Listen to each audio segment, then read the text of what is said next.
Welcome everyone back to Pommy and Oz. Hope we're all doing really well. If you're new around here, hit that like button, hit that subscribe. It really helps the channel out. Can't thank you enough for the support.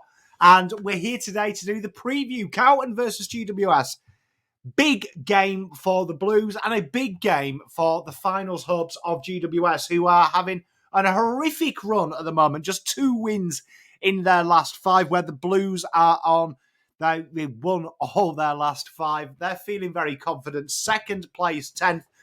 And this is a game here for GWS where, even though they're at home, they've got to go into this one and really give this one a go and look to win this game, because you've got to see here, we're getting to that stage now where every loss counts, and the Blues will look back to their round 6 encounter, which they won by 19. They were at home. They did have the monopoly, though, last time they played in GWS. They did win by 10, going all the way back, though, to 2023, which does seem like a lifetime ago, but it was only last year. But this game here is going to be a really exciting game. This is probably the chance for the Blues here. They've seen off the top contenders recently. They've seen off the bottom-ranked sides. Now they're playing these sides here where if you are a top 4 side, you've got to show the gap. This is a really intriguing fixture, and I'm really looking forward to this one. I've got good vibes about it. So let's get into it. And then we look here about the stoppage, turnover, defensive half generations. Big shout out to our co-partners here, Baggerlytics. Go and give them a shout out on Twitter. The link is in the description to that. They give you all sorts of intel for the games and stats. If you are watching this, I presume you like stats. So that's a good thing. But stoppage, Carlton, the second best side over the last 5, scoring from stoppage versus the 12th best. And you can see here against, so this is ranked from most to least. Carlton do concede from this, but this is where we've been talking about. Carlton just naturally equalise here because they've got the 4th best differential versus the 12th best differential. And this is a big key battleground here, probably, because this is where GWS are going to go into that kind of, can they stagnate Carlton? Can they slow them down from here? This is a hot zone here that where Carlton do start to lose this heavily, they do have to adjust it in game because it is control of territory almost. It's all right playing for territory, but genuinely when you're playing for territory, you're going to have a lot of stoppages. So this is going to be a really intriguing area. Now, Blues' natural makeup of this makes them a very potent force. They don't really have to put much emphasis on it. One of the key areas, and we saw it in the first half of Richmond, is try and put the emphasis on the Blues to focus on this area. It does slow their ball movement down. We are starting to see a bit of champagne football from the Blues, though. The Blues' ability to really get a bit imaginative from this area is a big key component, as opposed to the old days of just flooding it with big inside mids.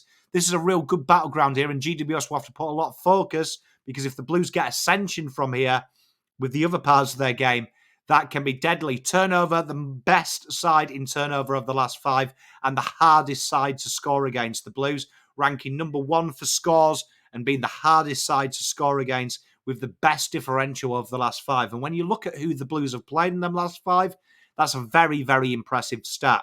GWS, 14th best scoring side. And as you can see, their turnover defence is quite good. Why is that? They kind of sit back, so they're a very interesting side when you look at GWS. They use their wings quite a bit, but they do sit back and they look to manufacture that pace from good forward pressure, but also wide plays. And you see a lot of overloads in that final third. You can see the Blues have the best differential on turnover versus the 10th. This is an area here where the Blues really, the mantra for them is quite easy. They know they're going to face real strong forward pressure. Kingsley sits his defence off quite a bit, but really tries to overload that final third. This is a real good recipe for the Blues, because if they get through that final third, which they've shown they are one of the best rebounding sides, we'll see that in a minute, that they hurt you. They hurt you. And you can see here, defensive half generation, you're looking at the best side in the league, Carlton, versus 16th. So that is a big one. Third from bottom there. The Blues know here that forward pressure for them has been really exemplary. Their forward half scores. And they're one of the hardest sides to score against. So are GWS. And we talked about their heavy forward pressure. This is a really interesting thing here where the Blues can really play a bit of a risk-reward strategy here, because they are the #1 defence side differential versus the 12th. The Blues here slingshotting from the back half of the ground this year has been exemplary. Knowing that GWS really do sit very high up the ground with their forward wave, but then sit back, there is a lot of space in the midfield should Carlton look to take that risky inbound kick, which they've been really, really utilising recently. That's going to be a key battleground there. The forward pressure that Carlton face. Now, Carlton are very fortunate here because when we look at this start, they are one of the best third forward half generating scores versus the 6th. Very different methodologies of how they do it. Carlton sit back a little bit more and try and get you to kick long, where GWS enact the pressure at the fall of the ball. And you can see both sides very, very even in this department. The Blues were the second best differential from this, but this is what I said, the centre bounce and stoppage is going to be key. The Blues' 4th best centre bounce side, the 14th hardest to score against versus the 2nd easiest, and the 14th most potent, having the Blues the 4th best centre bounce side versus the 2nd worst. This is a real key area here because the Blues can put on scores, and that's probably been the issue with GWS. It's started to become quite melancholic in their way they score. And that all comes down for, again, the pressure around the ball. The Blues are willing to lose it out the back half in the centre bounce. So when we looked at them stoppage scores, we talk about Carlton are very aggressive from there, but they're very aggressive behind the ball. So they're looking to break even or win it, but they're looking for you to kick straight out as a scrub contest. And that's where the Blues really do generate a lot of scores out the back of stoppage when they lose the stoppage or the centre clearance. This is a really key component here because GWS have to do this for their scoring method. They want the ball in deep and then they put the pressure on and they try and recycle the 50. That's where the Blues will want that to happen. It's ironic that both game plans kind of myriad what the other sides want to do. And this really does show that someone's going to have to come up with a plan B. And at the moment, GWS haven't quite shown that. They are going to have to slow the Blues around centre clearance and stoppage. Up next, the pressure acts. We talked about that. Carlton are the 2nd most pressured side versus the 1st. So Carlton are very good at this pressure. This forward half pressure is it. And you look at it, a large percentage of pressure comes from the forward half from GWS. 11th, where the Blues is very well rounded at 9th. And that's where the other sides are. See the differential very similar. Obviously, good sides and sides that play with the football are going to be pressured. Sydney rank here as well. But this is going to be a really interesting battle here. Like we say, they play a very, it's almost like Carlton last year. As soon as the fall of the ball, you're looking for tackles. What that allows you to do, though, if you're a good, confident side, is you play around that and suddenly you've got the outnumber in the midfield. And GWS do leave a lot of space, about 65 out because of the way they set up to defend that. So this is going to be a key little component for the Blues of being bold. If they're aggressive, they'll do it. The 2nd best tackling side in the league versus the 3rd.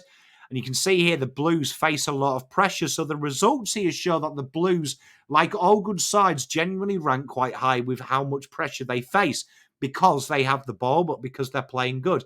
The Blues here will really look at this and go, right, okay, we're used to this. We know what they can throw. History shows over the last 5, particularly, that GWS can't stand it with Bandit. It's going to be a real interesting battle. And the tackles inside 50, this is a real interesting one. The Blues really executing the tackles, really making it hard versus a side that puts a lot of pressure on but hasn't quite got the tackles. And this is why the results haven't been good. Because the tackle numbers aren't high, it means they've got a lot of men forward. They're putting the pressure on, but people are finding ways to pincer out. And this was Carlton's problem last year that we talked heavy about. The Blues will be looking at this and go, right, okay, we're used to the pressure. Let them come on to us. And I really do think you'll see Carlton probably try and sit a little bit higher up the ground like they did against Richmond in the second half.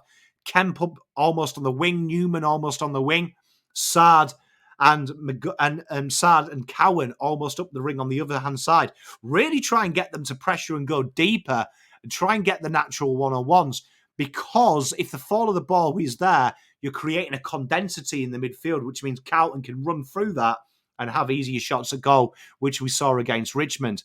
The attacking numbers make for good reading for the Blues. 4th best marking inside 50 versus the 9th. This is, again, what they're going to be doing. That's why I suggested Carlton might play a little bit higher up and try and take the space in behind away. and try and get a condensity, because this creates one-on-ones, and we saw this against Richmond. People start to congest in that midfield, and that's where the Blues are good. We've seen that a few times in the last couple of weeks when sides try and slow us down. We actually try and make more congestion and then look to use our underlaps and overlaps with our halfbacks to create width and spread it very quickly. Elijah has been a master of this, of looking for that kick and dicking it out there to the wings. This is going to be a real key cornerstone, because GWS do not want it to become too centralised, which is what happened with Richmond. It's what happened a couple of weeks ago as well when the Blues played Geelong. Teams naturally condense, and then they want to keep space, but they become centralised, and it opens up the width.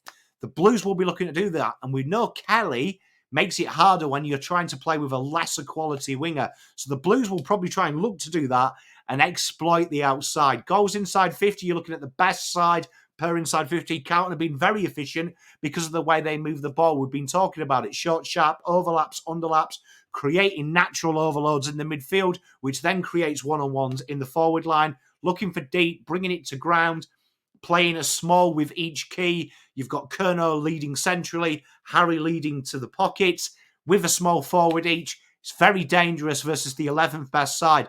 The Blues here will want long kicks in.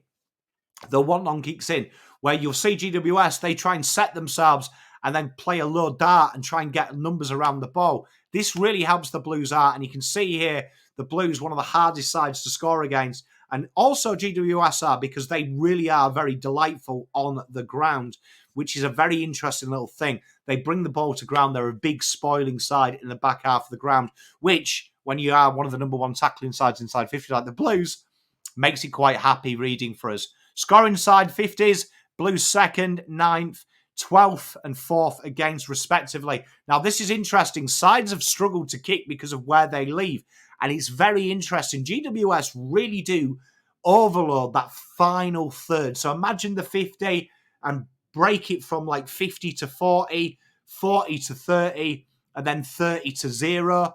They really flood that. So they leave up the shorter kicks inside. This is probably an issue with Carlton because Charlie and Harry are very good from there. So Carlton are going to look to drag these guys out. And that is something that Harry and Charlie have done exceptionally well over the last 2 weeks. A lot's not talked about. Small forwards cop a lot of hate, but they need space in behind to work. And the way Harry and Charlie lead over the last 3 weeks particularly has created acres of space behind them as they take a defender into no man's land, to deep water, where key defenders, when they're about 35 out, start to have real big life discussions with themselves. It's no man's land. It's like a shark leading you out to deep water, but it creates space in behind. And obviously not every inside 50 is marked, and you've seen that from the Blues. Harry, Charlie paddling it behind them. Zach Williams, Orazio last week, Matty Owens running along and taking that natural little in behind. This is going to be a real key component here for the Blues because they want to drag them out. They don't want to be bogged down with Buckley and Himmelberg in that final third. They want to try and do it. Now, I don't think you'll get Buckley to do it. Buckley's very similar to what Ben Miller will do. Incredible discipline and probably won't fall for it. We talked about Essendon's backline as well, that a lot of people mocked it, but they've got some good disciplined players in that back half of the ground. Laverty is very, very, very, very disciplined. Very disciplined. He doesn't fall for it. Buckley probably won't, but Harry Himmelberg does. He is a natural at intercepting and looking to get the game going and trying to get that key component. Now, he'll probably get Charlie or Harry. So that is key there, to try and drag him out in no man lands. And I predict here that you'll see Harry do very similar what he did with Tom Stewart and Geelong and also Essendon. And I reckon you'll see his heat map almost in that bottom left quadrant. I don't think you'll see him centrally. I think he'll try and take him away from that space into them hot zones where teams do mark, and the Blues will try and create that Curnow-Buckley matchup. This is going to be a really intriguing battle. I think you'll see the Smalls kick a lot of goals, and I think you'll see Harry play a real accessory role for it. Rebound 50 rate, you're looking at the third best rebound 50 rate against the sixth, and this is very similar methodologies here. The Blues have a real nice mix of spoiling and intercept marking. They've really set that up now. Mitch McGovern playing more of a stopper role, allowing Jacob Whittaker and Kemp to free flow and look for this. and the Blues look to be very energetic. We are the hardest side to rebound against in the league versus one of the easiest sides, 6th easiest. So this is going to be a real key component here for the Blues because they know the pressure is going to come, and this plays into GWS's natural game plan. They need to stop that. The Blues will look at this, and that's why I think they'll go a little bit higher up and try and create that space out wide for the Blues to really exist. What you see quite often is Saad will take that mark, go inside, and then get the handball receive, and then go out wide to Elijah. This is going to be a big key component. I really think Carlton will try and push them back a little bit to give them a bit of breathing space. Intercept marks, the 6th best intercepting side versus the 18th. Again, what we said, both their forward line and the back line relies on bringing the ball to ground and extensive pressure. It's a high reward strategy, which the Blues have found that real happy medium. If you've been watching this show, we've been talking about the spoiling. The Blues have found that happy medium now. At the moment, it hasn't quite worked for GWS. It will eventually click. They are on the right path. Kingsley knows football, and it is a natural evolution, but this is something the Blues can exploit because they are the masters of this craft. As you can see, a lot of intercept marks against for the Blues, as you would expect. Sydney rank high against as well, but this is going to be the area. We talk about them intercept marks because they're looking to spoil. Their bigs are almost decoys. Jesse Hogan's very astute as well with the ball at the ground. And one-on-one losses, the Blues are the hardest side to beat one-on-one versus the 5th easiest. This is going to be a real key component. Why we said playing a little bit higher up, getting that congestion, it creates natural one-on-ones, especially if Harry makes that lead. The Blues will look to exploit that. So what does that mean then? We're looking at TPI here. It spit out 91.74 for the Blues. I'm inclined to believe it. I think we are a very good side at the moment. Although we're away from home, we'll still be a manic fan base. So peace, love and light, everyone. Let me know your 3, 2, 1s in prediction. Till next time, peace, love, light. Pom out.